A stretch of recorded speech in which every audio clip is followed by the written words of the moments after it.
Hello everyone and welcome back to my channel. अगर हमें अपने कॉम्पिटिटर्स के स्ट्रेटजी पता है, हमें ये पता है कि वो on page of page SEO में क्या कर रहे हैं, उन्हें बैकलिंक्स कहाँ से मिल रही है, उनका मोबाइल पे लोडिंग स्पीड कितना है, उनका डेस्कटॉप पे लोडिंग स्पीड कितना है, किस वजह से वो रैंक कर रहे हैं Google search engine result pages पे, तो उन कारणों पे हम अपनी वेबसाइट को इम्प्रूव करके हम अपनी भी रैंकिंग और ट्रैफिक को सुधार सकते हैं। इस चीज़ को करने के लिए सबसे हैंडी आता है SEO tools. Most of the SEO tools paid हैं और एक्सपेंसिव हैं, इसको हर कोई अफोर्ड नहीं कर सकता। इसलिए हम आज अपने वीडियो में कुछ फ्री टूल्स लेके आए हैं जिसको यूज़ करके आप पता कर सकते हैं कि आपके कंपटीटर्स ने क्या स्ट्रेटजी फॉलो की हुई है और उनको कहाँ से बैकलिंक्स मिल रहे हैं। आप भी वहीं से बैकलिंक्स लें और उससे भी बेटर एसईओ करके अपने वेबसाइट को अच्छी रैंकिंग पे ला सकते हैं।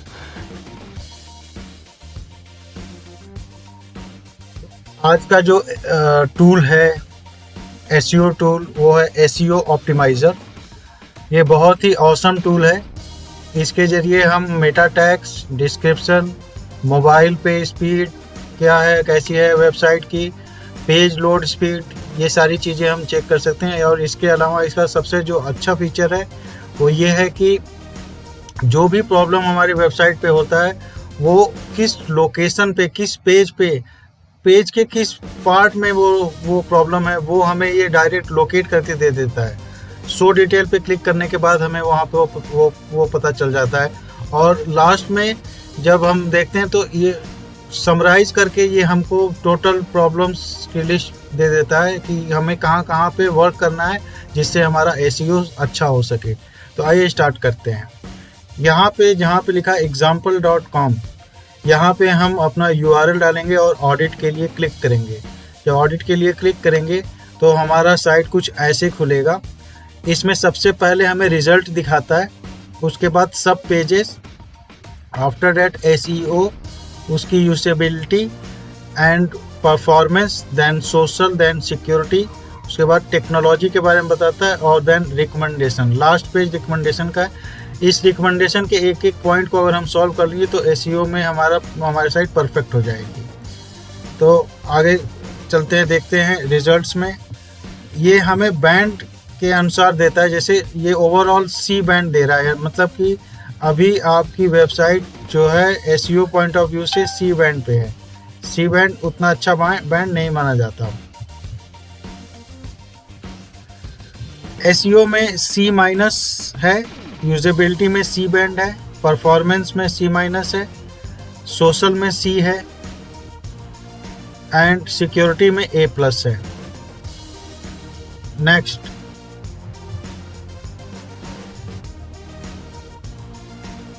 यहाँ से हम डाउनलोड पीडीएफ में क्लिक करके पीडीएफ फॉर्म में इसको हम इस रिपोर्ट को ले सकते हैं, या फिर एम्बेड इनटू योर वेबसाइट पे क्लिक करके हम अपने वेबसाइट पे भी इस रिपोर्ट को एम्बेड कर सकते हैं। यहाँ से कॉपी रिपोर्ट यूआरएल हो सकता है। यहाँ से फेसबुक पे हम इस रिपोर्ट को शेयर कर सकते हैं, यहाँ ट्विटर पे रिपोर्ट को शेयर कर सकते हैं।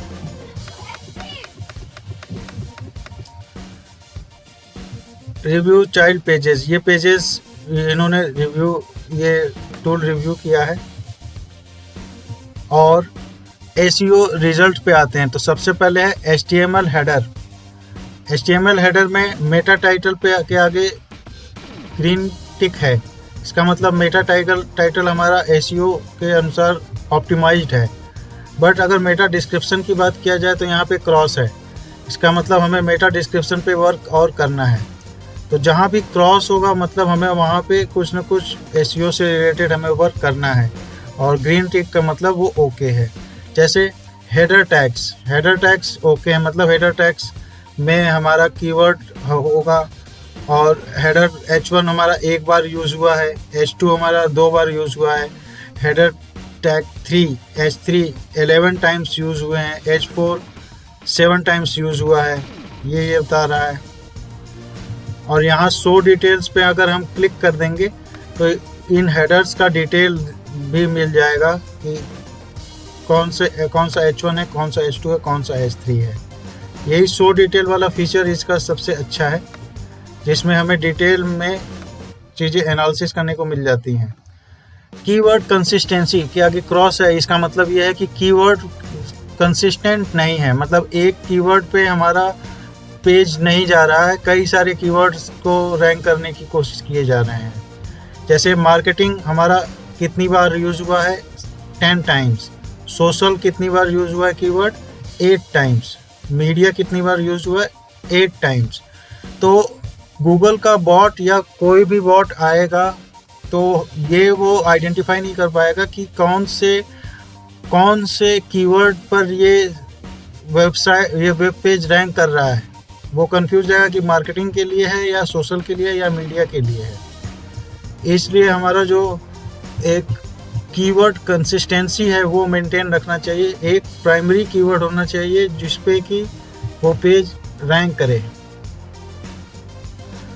की फ्रेज में भी सोशल मीडिया 8 टाइम्स है, website design 6 time and there is no relation of social media and website design. ये दोनों अलग अलग कीवर्ड्स हैं। तो ऐसे में प्रॉब्लम है और यही प्रॉब्लम ये दिखा रहा है। Amount of content is major concern. Google या कोई भी सर्च इंजन के लिए कंटेंट बहुत ज़्यादा मायने रखता है और उसका अमाउंट, क्वालिटी एंड क्वांटिटी दोनों ही चाहिए। क्वांटिटी में ये काफ़ी कम है, यहाँ पे 300 वर्ड्स हैं, ये बहुत कम है रैंक करने के लिए, तो इसको और बढ़ाने की ज़रूरत है। इमेज एल्ट एट्रीब्यूट का मतलब होता है कि गूगल या कोई भी सर्च इंजन जब हमारे वेब पेज पे आता है वो सर्च इंजन या रोबोट्स जो हैं वो इमेज को अनआइडेंटिफाइड ऑब्जेक्ट लेके चलते हैं, वो उसको पहचान नहीं पाते ये क्या है, और ये हमारे लिए एक नेगेटिव एसईओ का काम करता है। तो हमें ये इमेजेस जो हैं उनका एल टैग्स देने पड़ते हैं, अल्टरनेट टेक्स्ट देना पड़ता है, इमेज के बदले में टेक्स्ट कहा जाए। तो उस इमेज का क्या नाम है वो हम एल टैग्स वाले कॉलम में जाके डाल देते हैं अपने वर्डप्रेस में, तो उससे पता चल जाता है रोबोट्स को कि ये कोई इमेज है और वो अनआइडेंटिफाइड ऑब्जेक्ट नहीं लेते हैं और नेगेटिव एसईओ से हम बच जाते हैं। इसमें आउट ऑफ 27 इमेजेस 10 इमेजेस ऐसे हैं जिसमें कि एट्रीब्यूट मिसिंग है। अब वो कौन से 10 इमेजेस हैं, वो शो डिटेल जो यहाँ लिखा है इस पर क्लिक करेंगे, ये वो 10 इमेजेस हैं जिसके कि एट्रीब्यूट्स मिसिंग है, जिसका एल टैग्स करना है। इसके बाद नेक्स्ट है links, number of back links, on page link structure. 25 total links मिले हैं और 48% एक्सटर्नल लिंक्स हैं जिसमें सारे जो है नो फॉलो हैं।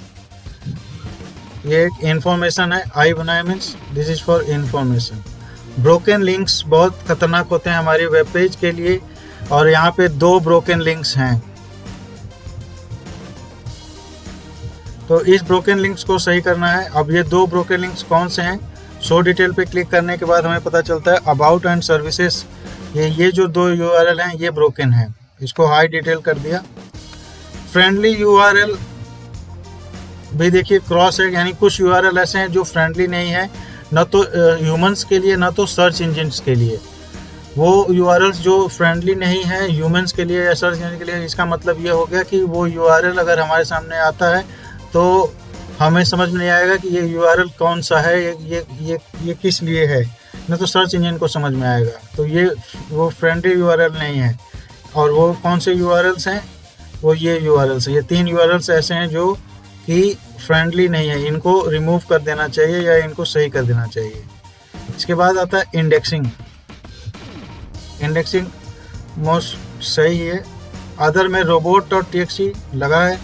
robot.txt का मतलब है कि आप सारे पेजेस में से, आपके वेब पेज पे जितने पेजेस हैं उसमें से कुछ पेजेस ऐसे हैं जो आप चाहते हैं कि उस पर गूगल का बॉट ना आए, तो robot.txt के जरिए आप बता देते हो रोबोट्स को, गूगल के बॉट्स को कि इन पेजेस को इंडेक्स नहीं करना है। तो robot.txt लगा हुआ है। XML साइट मैप भी लगा हुआ है, ओके है। एनालिटिक्स नहीं है, तो एनालिटिक्स का कोड गूगल एनालिटिक्स का कोड डायरेक्टली अपने वर्डप्रेस के जरिए लगा सकते हैं या टैग मैनेजर के जरिए हम लगा सकते हैं। तो ये लगा के ये क्लोज हो जाएगा matter. schema.org structured data okay है। यूजेबिलिटी में भी सी है। अब देखिए मोबाइल पे काफ़ी मोबाइल फ्रेंडली है और काफ़ी अच्छा मोबाइल पे ये साइट खुल रहा है, बट इसकी स्पीड अगर हम देखेंगे तो इसकी स्पीड सही नहीं है। इसके स्पीड में काफ़ी प्रॉब्लम्स हैं क्योंकि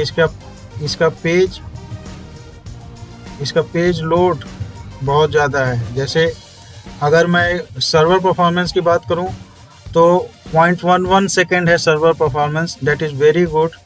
all page content load 8 seconds है, वो भी ठीक ही है। All page script complete 14.7 seconds.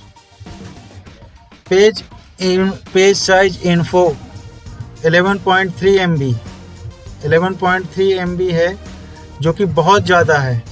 5 MB से ज़्यादा नहीं होना चाहिए। इनफैक्ट 4 MB के बाद ये रेड जोन में चला जाएगा। तो जो 11.3 MB है वो पेज, वो कहाँ कौन सी कंट्रीब्यूशन है वो यहाँ पे दिखने को मिल रही है। 11.33 MB में मेजर कंट्रीब्यूशन जावास्क्रिप्ट का है 7.09 MB, और उसके बाद इमेजेस का है 1.95। यानी कि हमें जावास्क्रिप्ट और इमेजेस पे वर्क करना है प्रायोरिटी पे। तो ये पेज लोड का जो डिले है ये ठीक हो जाएगा। और साथ में number of resources, total object, ये सारे जो पेजेस दिखा रहा है ये बता रहा है कि ये पेजेस अननेसेसरी हैं, इनको रिमूव करके हम पेज डिले को सही कर सकते हैं।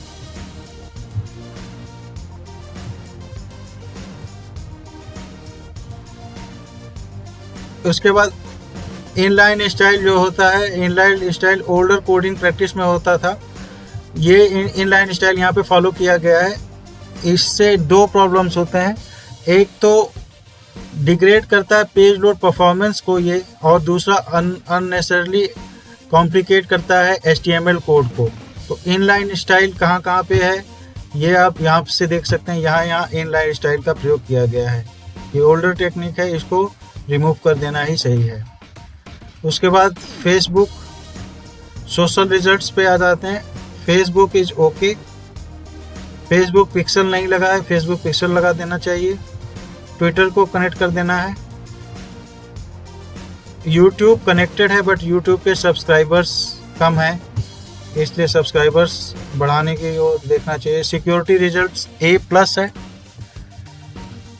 तो सिक्योरिटी में SSL इनेबल्ड है, HTTPS रीडायरेक्ट इनेबल्ड है, ओके है। मलवेयर चेक भी ओके है। ईमेल प्राइवेसी में क्या है कि ओनली टेक्स्ट है, इस टेक्स्ट को रिमूव कर दो, या तो इमेज से या फिर कॉन्टैक्ट फॉर्म से, तो ईमेल प्राइवेसी बढ़ जाएगी। उसके बाद टेक्नोलॉजी रिजल्ट्स है, इसमें कुछ खास नहीं है। इसके बाद recommendation, the most important thing. Recommendation में यहाँ पे हमें दिखाता है कि कौन से कैटेगरी में है रिकमेंडेशन, क्या रिकमेंडेशन है और क्या उसकी प्रायोरिटी है। तो जो हाई प्रायोरिटी होती है वो सबसे पहले टॉप पे देते हैं, और उसके बाद मीडियम, और उसके बाद लो। जैसे SEO कैटेगरी के अंदर इंक्लूड मेटा डिस्क्रिप्शन, और ये हाई प्रायोरिटी है। सेकंड, परफॉर्मेंस के अंदर reduce your total page file size बहुत ज़्यादा है, तो उसको मीडियम प्रायोरिटी पे रखा गया है। फिर SEO में आता है फिक्स आइडेंटिफाइड ब्रोकन लिंक्स, जो 2 ब्रोकन लिंक्स थी उसको मीडियम प्रायोरिटी में। फिर SEO में आता है updated URL to be more human and search engine readable, ये लो प्रायोरिटी। ऐसे करके अब सारे जितने भी होंगे नीचे चल के वो सारे लो प्रायोरिटी के हमारे टास्क हैं जिसको कि हमें सही करने हैं। इतने सारे टास्क जो लो प्रायोरिटी वाले हैं, मीडियम के हैं, हाई प्रायोरिटी के हैं, इनको सॉल्व करने के बाद हमारा पेज पूरा SEO फ्रेंडली हो जाएगा और रैंक करना स्टार्ट कर जाएगा।